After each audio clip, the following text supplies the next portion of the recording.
Hello everyone, Graham Bannon with you once again to tell you all that you can't stop this frequency from working. On today's news. Today we are going to have a pretty long broadcast considering the latest drama that has been happening for a while now. If you didn't hear about it, let me tell you. The drama includes a lot of people into it. First of all, a leader of the faction Liberty Front named Ward, a leader of the Rosewoods community named Warden, and the owner of the Rosewoods bakery, Sidney. And recently, Sidney have made a speech on Warden's frequency, revealing all the accusations that she has against the leader of the Liberty Front. The accusations were pretty interesting to say the least. And once again, she is on my radio frequency to share with you all the details that she considers important for the people to know. So I won't take much more time. So Sidney, you can take a microphone and express yourself.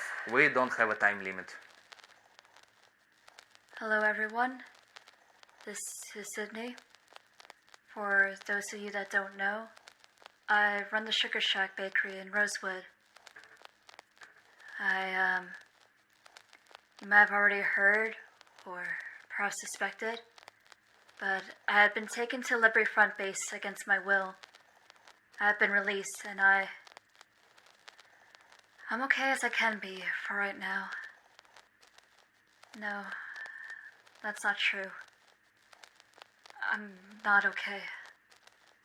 But to explain the weight of everything, I need to start from the very beginning. I ask all of you, please hear me out. 5 months ago, back in December, Ward wanted to recruit Catherine, my best friend employee, into the Liberty Front. I didn't know Ward or her intentions at the time.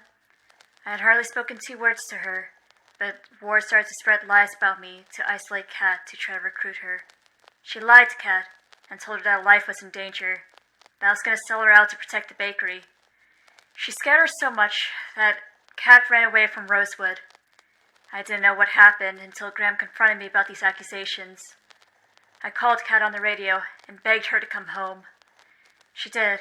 She told me everything about Ward. The lies, how she threatened a boy at a gun at a Christmas party, her disguise, all of it. She was so scared that someone was going to kill her. I told her, let me take care of it. She's safe here. Won't let anyone hurt her. We went back to her apartment. We found a crushed head with the blonde hair in front of her door with a note. I don't have the exact contents. I gave it to the warden, but it said, anyone trying to protect her will end up just like Kat. It was clear that someone wanted the public to think this head belonged to Kat. But the only person with reason to do such a thing would have to be someone who knew that Kat was away from her apartment, like the one who chased her out in the first place. I don't know what the intentions were, whether to pin the false murder on someone else, or to isolate Kat further and make sure no one would come looking for her. But it was clear how much that freaked Kat out, so I lured the warden and told Kat to stay with me for a while. We both saw Ward lingering around the bakery. Ward found out that Kat told on her. She didn't like that. When she got alone with Kat next, she pointed a gun at her. Ward was going to kill her, but Kat defended herself. She punched Ward in the face, gave her a bloody nose, told her to leave us alone, and walked away. Kat said she needed to talk to me, so we went out to a different house, and Kat told me about the fight that happened. I was in shock that someone dear to me almost died. I tried to tell her that it would be okay, that I would figure this out, but I didn't know what to do. We left the house, and Ward was waiting for us outside. She approached us. I stood in front of Kat and told her to leave. She stepped in our way and refused. She wanted to talk. I didn't want to talk to her and asked her again to leave. She refused. She had her gun on her back and wouldn't let us go home. She blackmailed us, said that if we told anyone about her or her disguise, that she would run to the warden and claim that Kat assaulted her.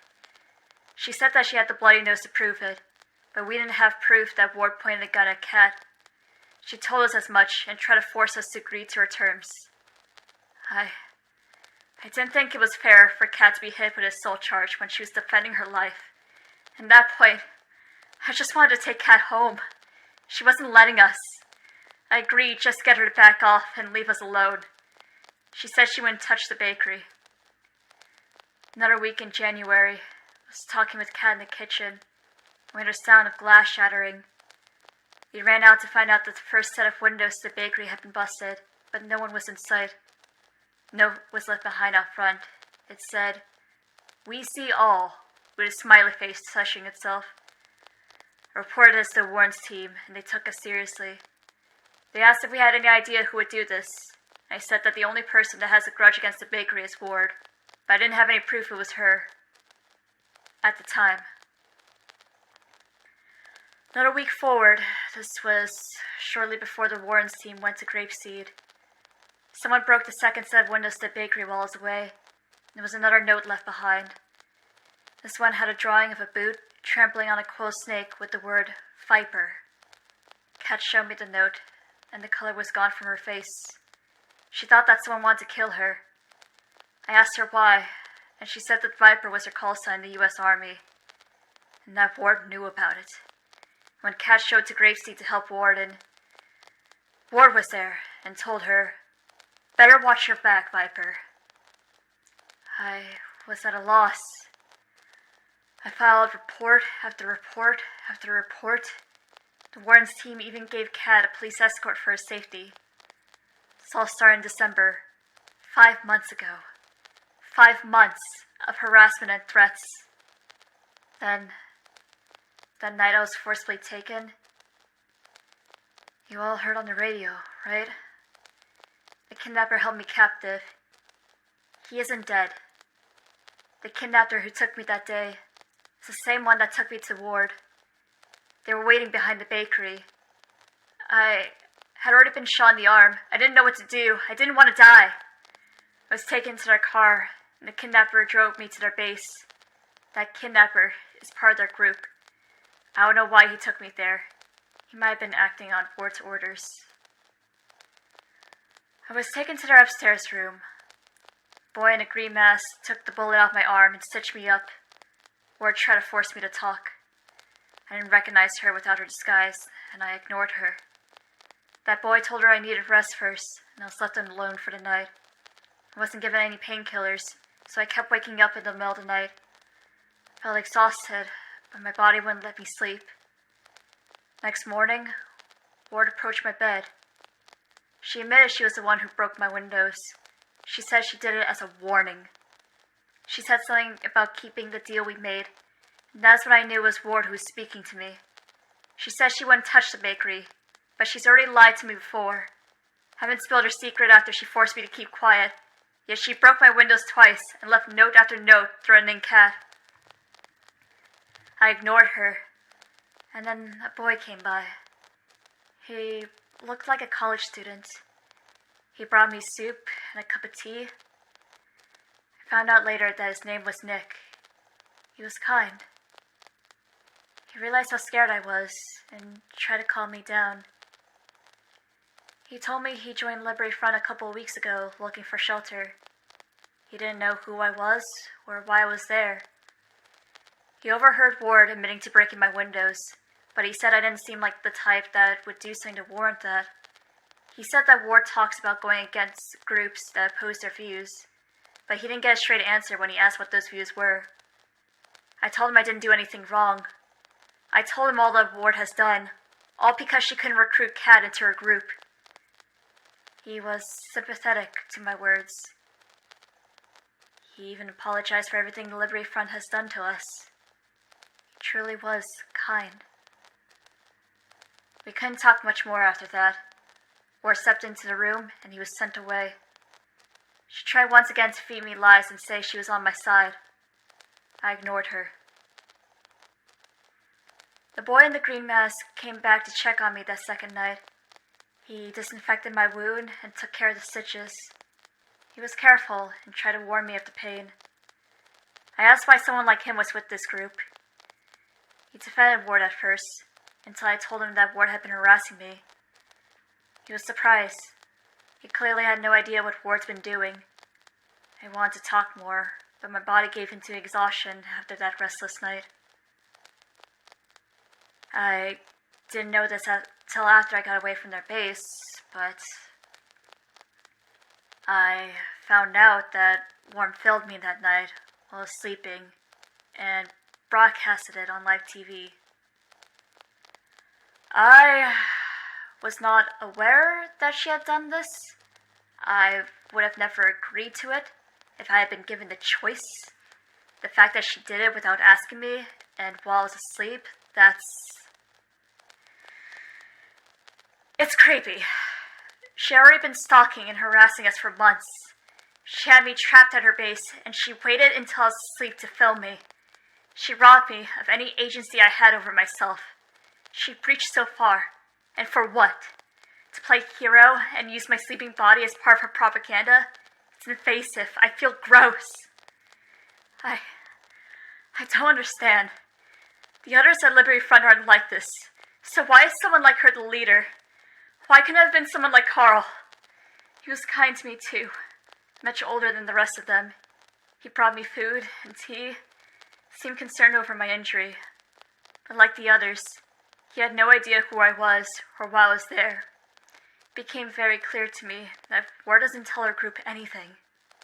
Instead, she badgered me day after day after day. She mocked me for my silent treatment and kept trying to pressure me into talking and helping her. I knew she didn't care about me. I was just another tool for her. Because even though her men brought me food every now and then, I was stuck wearing the same dress that I wore when I got kidnapped. I wore that dress for the entirety of the time I was trapped there. I reeked of sweat, yet Ward didn't do a single thing about it. The first thing I did when I got out there was take a shower, because of how filthy I was. But I wasn't out of there yet.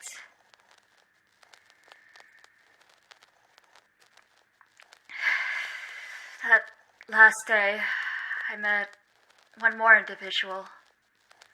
Masked man, with long black coat and a bulletproof vest. His name is Sinclair. He didn't know who I was or why I was there. Ward came into the room and told him that I had these big plans against the group. I didn't know what she was talking about. I still don't. She was standing there bragging about how my plans were ruined while I tried to reason with that man. I tried to tell him that Ward was a liar. He wouldn't listen. I asked him how he could follow Ward blindly without questioning her. He didn't care. He said he was willing to do anything as long as he got paid for the job. They both started to mock me. They compared me to a cornered rat in a cage, said that they could be a whole lot more cruel to me, and that it was a treat to see me humiliated. I told them to leave me alone. Ward asked why I was plotting against them, and I told her I wasn't, that she was the one harassing us after she failed to recruit Kat. Then, Ward started gloating that Kat was dead. She laughed at me and asked me if she struck a nerve. She said that Kat was a pain in her side, and that this could all stop if I sided with her. I called her a liar, but she insisted it was true, that Kat had finally gotten rid of herself. Sinclair joined in. He taunted me, saying that if I wanted to see Kat, he'll lop off her head and leave it on an IV stand like a Christmas decoration. He asked me if that would make me happy. If not, he would just bring her here himself and make me do it instead. I told him not to touch her, and they just laughed, like it was all just some sort of sick game to them. That man, he gleefully told Ward, want me to chop off a finger. We could lay her hand on the table downstairs. Don't want to ruin these sheets with blood.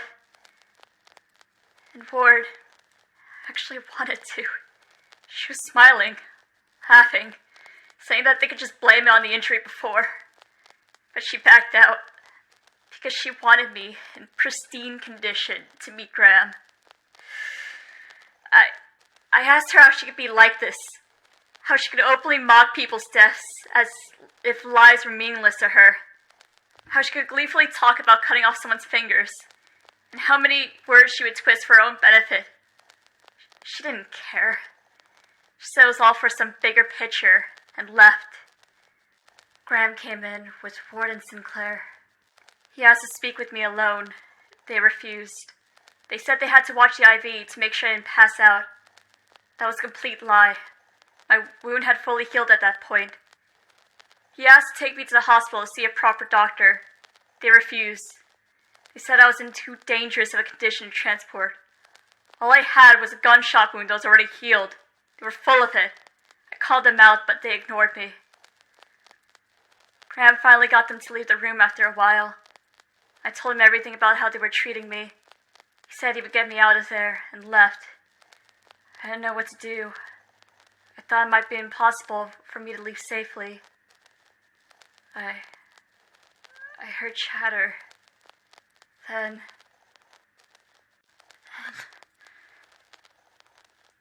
I let one of those freaks into my room. The one with tendrils and a yellow helmet. I'm sorry. It grabbed me. I tried to defend myself. It grabbed my wrists, my arms, my legs. It held me and wouldn't let me go. I tried to kick and scream. I couldn't move. I couldn't fight. I couldn't do anything. I just wanted to get away, but it wouldn't let me. I didn't know what to do. I pushed. I tried to get it off of me, but I couldn't. I didn't want to be taken again. Not again. Carl and that boy with the green mask. They tried to save me. They tried to fight it, but I'm sorry. I just.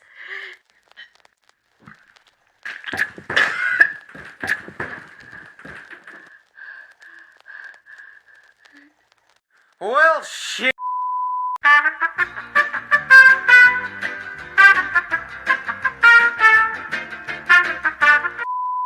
Listen, if you need a break, if you need anything, just tell me. We can stop at any moment. Please don't. I'm fine. Fine.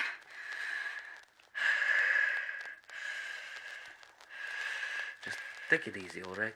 Everything is alright. Don't push yourself that hard, please. If you want, we can stop at any moment. Just. They got it to drop me. Graham and that green mask boy got me out of there. Carl. I think Carl got hurt trying to protect me. I'm so sorry.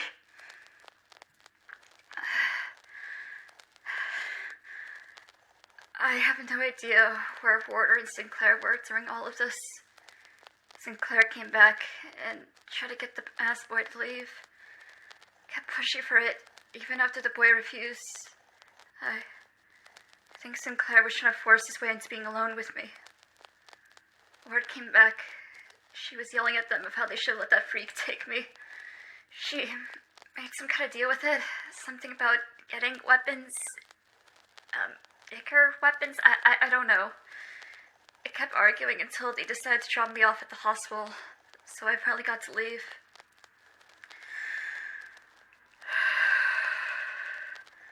That's everything that happened between myself, Kat, and Ward. At least everything I can remember right now. I heard that someone set a bounty hunter after Kat. I haven't heard from her since I got back. Please, will someone tell me she's alright? She's made mistakes, but she didn't deserve everything she went through. She doesn't deserve to die. Please, she's helped me out so much. I promised she would be safe. I promised I would take care of everything. I failed her. I don't know what to do. I try to live as peacefully as I can and keep the people I love safe and sound. But Ward and Sinclair, they won't stop. No matter what they say, they just won't stop. Please, help me protect the people I love. To the rest of Liberty Front, I know you were all kind people. I know you had no idea what your leader was doing, or that you were simply following orders. I don't blame you. I don't know what your circumstances are. Maybe you were looking for shelter, or maybe you were given half-truths. I hope you weren't threatened and harassed like we were, but I understand that's very much a possibility. Please, if you can, leave that group safely before you find yourself trapped. There are other groups groups out there that will accept you and help you however they can. I don't want you to get hurt by Warder Sinclair. To everyone else in Knox County, please don't fault the rest of Liberty Front for the actions of their leaders. They have done nothing wrong. It's Warren Sinclair who have morally crossed the line. I ask of you, if you value the lives of yourself and your loved ones, then please keep yourself safe from Liberty Front. They will do whatever it takes to benefit themselves at the cost of others. I know this firsthand. Please, take our experiences as a warning of what Liberty Front is capable of. I don't want to fight or put my loved ones in harm's way. I just want them to leave everyone alone. I ask that you do what you can to keep your loved ones safe. Be the protectors they pretend to be. I just want all of us to return to our normal lives again. Will you help me? Well, thank you, Sidney. At the same time, we are reporting that Ward has made a response towards the accusations that we've recorded. So let's take a listen to it too. Hello, Knox County. It's Chairman Ward from the Liberty Front. Given recent events, I wanted to clear the air about Warden Barber's recent broadcast. It was filled with lies and manipulative propaganda designed to tarnish our reputation and paint us as a threat to the very people we strive to protect. Let's start with the footage at the prison gate. Yes, Carl and I were there for the sole purpose of speaking with Marcus and the government scientist for the sake of research. We shot the gate open because we had no other choice. The warden himself failed to protect his own compound from the mercenaries. The PMC killed many officers, prompting our action. We retreated to avoid more violence, but we were driven by the need to work with as many knowledgeable individuals as we could to secure a viable path towards understanding the parasite and a potential cure. Now, about Sidney. The warden claims we held her against her will and mistreated her. It's simply not true. Sidney was in danger, and we successfully extracted her after she was injured and in need of medical attention. She was never coerced into staying and was free to leave once it was safe. We have no interest in housing or communicating with her further. Sidney's interview with the warden was filled with many inconsistencies and outright lies. She claims we didn't provide her with painkillers or adequate care, yet we have medical records showing the contrary. There's also claims of threats and intimidation, yet no solid evidence has been presented forward to support them. The warden's manipulation of her fear and trauma for his own narrative that suits his agenda is highly unethical. I'll make this clear. We are not terrorists. We are people who believe in the truly American values of freedom and justice. We fight against the real threats, and what we're being accused of is completely antithetical to the values we stand for. Let's take a look at Rosewood, if you will. It's a town made destitute, sucking its remaining citizens dry through taxes to fund the warden and his lackeys' lavish lifestyles and his war machine. There remains little in terms of a civilian economy, down to every dollar bill he christens as legal tender, on his word alone. I'm sure some have heard the broadcasts from the outside world. Things are looking bleak. Not only is his concept of money next to worthless, but if we are to make it through this invasion alive and rally what remains of the international community, a vile authoritarian cannot be the one who represents us. As for the warden, we can no longer tolerate his idle threats and baseless accusations against our noble cause. His unchallenged rule has rotted from the inside with inaction, and his words have revealed that he does not align with the will of the people. Given his branding of our organization as terrorists, I am compelled as chairman to take decisive action. Therefore, we are now officially committed to dismantling the warden's oppressive regime and restoring true justice and freedom to Knox County. This is not a call for violence, but a resolute stand against tyranny. We will use every means at our disposal to ensure that the will of the people will be seen through. We are here to fight for you, to protect the will of the people and their freedom. Do not let the Warden's propaganda divide us. We have to stand united against all forms of tyranny, be they alien or human. Together, we can rebuild. I'd like to present a quote that the people deserve to hear in times such as these. Imperialism, the final stage of capitalism. We have seen your taxation and the exploitation of the people. We will not stand for it. This has left no other choice than to declare hostilities with the Warden. This is not a bluff. The freedom of the people must be protected. We will go through any means to carry that out to the end. Well, what can I say in the end? I will quote Vard on this one. As she once said, humankind's greatest achievements were made by talking, and the worst mistakes by not talking. So let's make sure that we will keep talking, and make sure that we will try to solve any conflict ahead of us peacefully. Remember, we are all in the same boat, and we all have the same goals.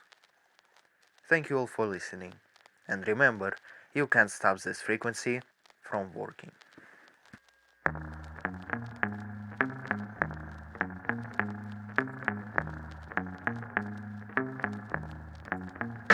As long as we are true, the sun shines out blue.